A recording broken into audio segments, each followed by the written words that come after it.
Seperti berlian berserak di Katulistiwa, 17.000 pulau terhampar luas di seluruh Indonesia.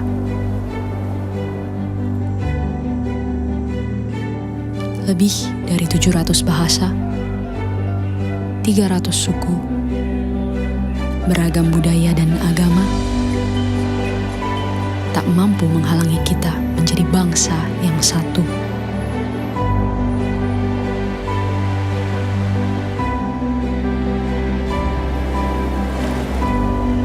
Pekerjaan besar memang untuk bisa melihat Indonesia dari mata yang sama dan bukan dari sudut pandang yang berbeda.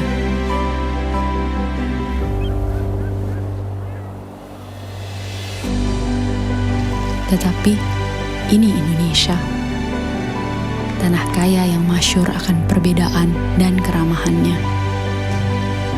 Tanah lahirnya masyarakat yang terbuka dan memiliki daya juang tinggi.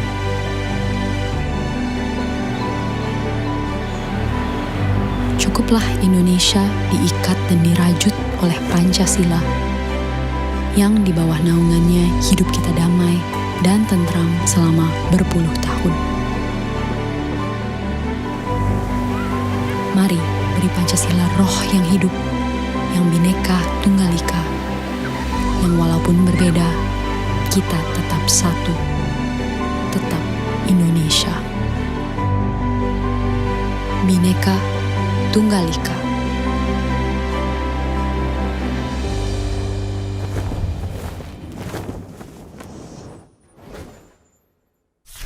Halo rekan-rekan mahasiswa dan pemirsa sekalian, kembali lagi bersama aku Arden di video pemaparan materi pendidikan kewarganegaraan. Di video kali ini kita akan membahas materi pokok perihal penjelasan penting mengenai salah satu fondasi utama bangsa kita, yaitu integrasi nasional. Untuk lebih lanjutnya, tonton video ini sampai habis ya.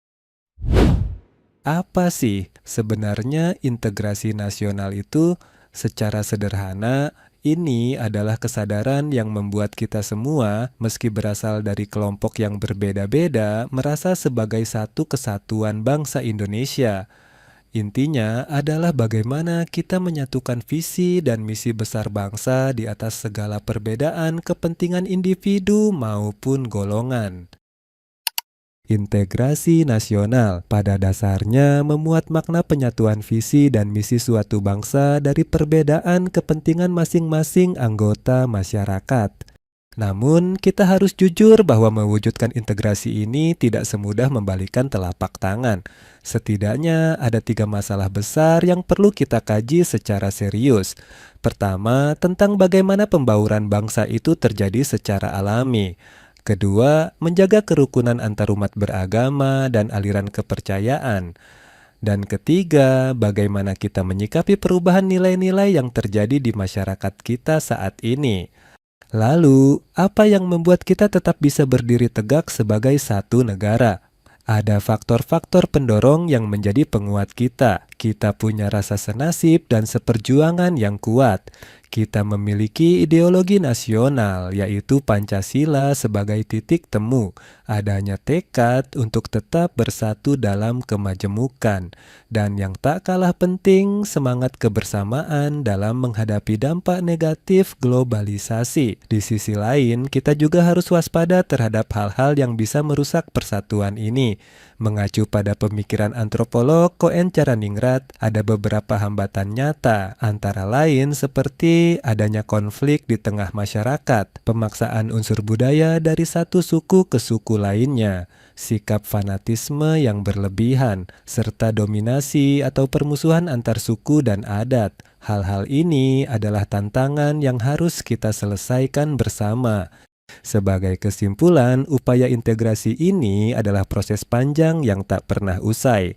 Semboyan Bhinneka Tunggal Ika bukan sekadar pajangan, melainkan daya tahan kita dalam menjaga kedaulatan bangsa di tengah arus globalisasi.